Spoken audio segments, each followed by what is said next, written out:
എല്ലാ കൂട്ടുകാർക്കും പുതിയൊരു വീഡിയോയിലേക്ക് സ്വാഗതം.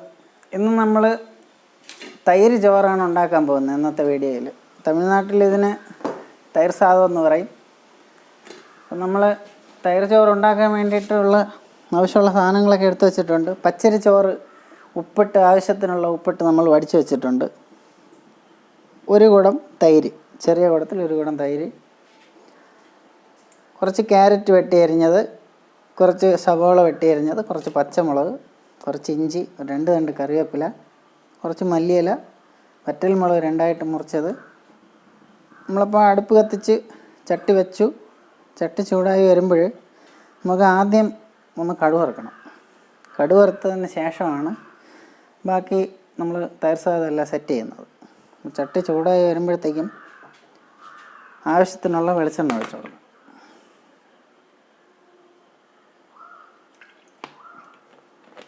ഒരു 50 ഗ്രാം വെളിച്ചെണ്ണ ഒഴിച്ചു.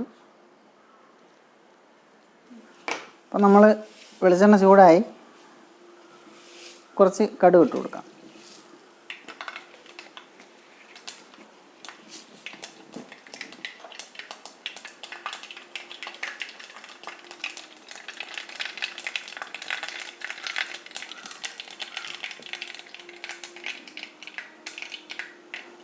കടി ഒന്ന് ചൂടായി വരുമ്പോഴത്തേക്ക് നമ്മൾ 2 തണ്ട് കറിവേപ്പില,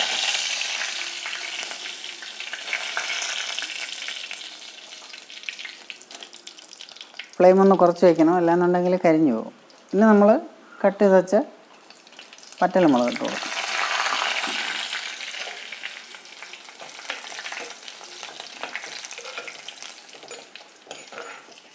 അപ്പോൾ വറ്റൽമുളക് മൂത്ത് വരുമ്പോൾ നമ്മൾ കുറച്ച് മുഴുവൻ കുരുമുളക് അതിലിട്ട് കൊടുക്കണം.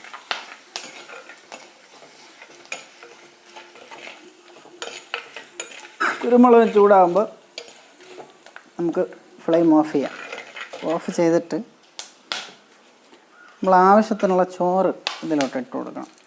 തൈര് സാദം ഉണ്ടാക്കാൻ ആവശ്യമുള്ള ചോറ്.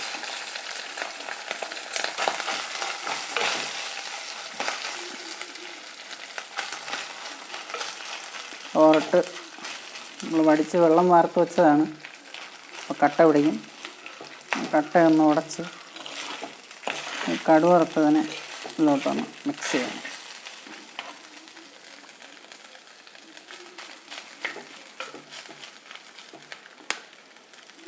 നമ്മൾ 1 കിലോ അരിയുടെ ചോറ് വടിച്ച് വെച്ചിട്ടുണ്ട്.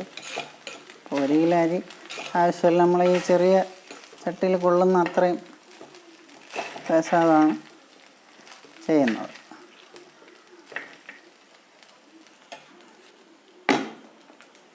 അപ്പോൾ നമ്മളിനി കട്ട് ചെയ്ത് വെച്ച ചേരുവകൾ ഇതിലോട്ട് നമ്മൾ തീ അണച്ചു. ഇനി തീയുടെ ആവശ്യമില്ല. ഈ ക്യാരറ്റ് വെട്ടി അരിഞ്ഞത് അതിൻ്റെ പുറത്തോട്ട് ഇട്ട് കൊടുക്കണം.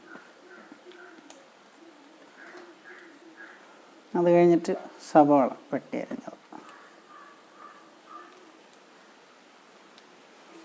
ഇനി ഇഞ്ചിയും പച്ചമുളകും.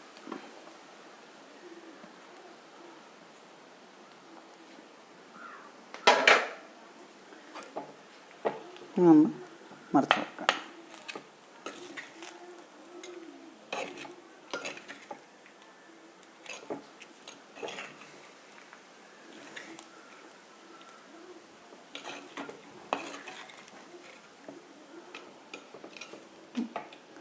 ഇതൊക്കെ നന്നായിട്ട് മറിച്ച് വെച്ചിട്ട് ഇനി വെട്ടി അരിഞ്ഞ് വെച്ച മല്ലിയില ഇട്ടിട്ട് നമ്മൾ തൈര് സാദത്തിന് വേണ്ടി മാറ്റി വെച്ച തൈര് അതിലോട്ട് ഒഴിച്ച് കൊടുക്കണം. മുഴുവൻ തൈര് ഒഴിച്ചു.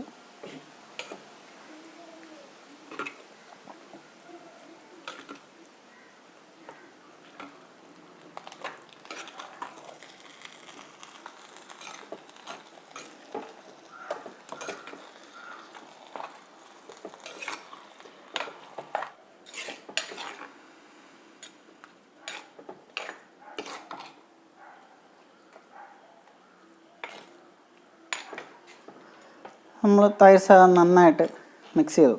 ചോറിൽ ആവശ്യത്തിന് നമ്മൾ ഉപ്പിട്ട് വടിച്ചിട്ടുണ്ട്, അതുകൊണ്ട് അത് ഉപ്പിടേണ്ട ആവശ്യമില്ല. ഉപ്പ് കുറവാണെന്നുണ്ടെങ്കിൽ കുറച്ച് പൊടിയുപ്പൂടെ ഇട്ട് നമ്മളിതിൻ്റെ പുറത്ത് കുറച്ച് മാതളം കൂടെ വിതറി കൊടുക്കും.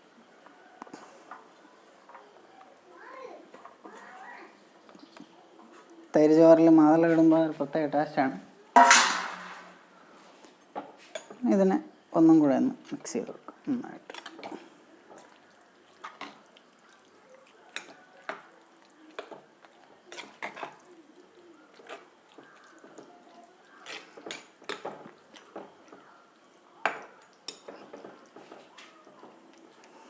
അപ്പം നമ്മുടെ തൈര് ചോറ്, തൈര് സാദം റെഡിയായി. വളരെ വേഗത്തിൽ തൈര് സാദം റെഡിയാക്കി എടുക്കാം. നമുക്ക് കുറച്ചൊരു പ്ലേറ്റിലോട്ട് എടുക്കാം.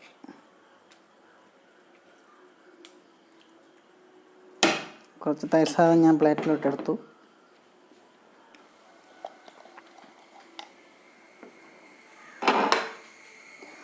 തൈര് സാദം റെഡിയായി.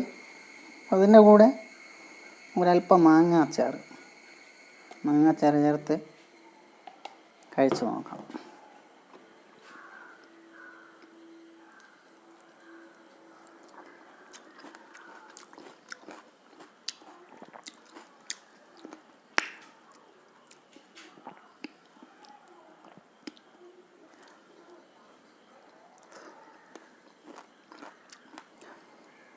തൈര് ചോറും മാങ്ങാച്ചാറും ബെസ്റ്റ് കോമ്പിനേഷനാണ്.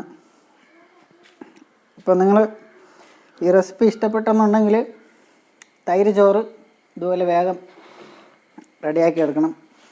തൈര് ചോറിൻ്റെ കൂടെ അച്ചാറില്ലെങ്കിലും ഈ ചേരുവകളെല്ലാം ചേരുന്നതുകൊണ്ട് നല്ല ടേസ്റ്റാണ്. ഈ റെസിപ്പി ഇഷ്ടപ്പെട്ട നിങ്ങളിതൊന്ന് ചെയ്ത് കഴിച്ചു നോക്കണം.